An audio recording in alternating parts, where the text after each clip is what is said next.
ब्रह्मपुर में विवाहिता महिलांकर पोड़ी हुई आत्मदाह उद्यम घटना रे गिरफ अभियुक्त बापा को कोर्ट चालाण करिछि पुलिस। यौन निर्यातना अभियोग मामला रे तांको पुलिस गिरफ करी कोर्ट चालाण करिछि। तेबे तांको विरोध रे तांको झियो जे अभियोग आनिछंती तांको खंडन करिछंती अभियुक्त शिक्षक बापा। उभय पति पत्नींकर कहवा कथा जे मिछरे तांको नारे झियो अभियोग आनिछि। एपरिकी झियोर बाहाघर परठारु आम सहित तार कोनोसी संपर्क नथिबा सेमाने कहिछंती।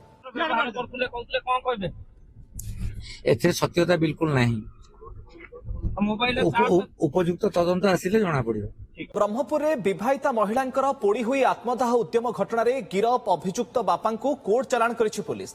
यौन निर्यातना अभियोग मामला रे तांको पुलिस गिरफ करी कोर्ट चालाण करिछि।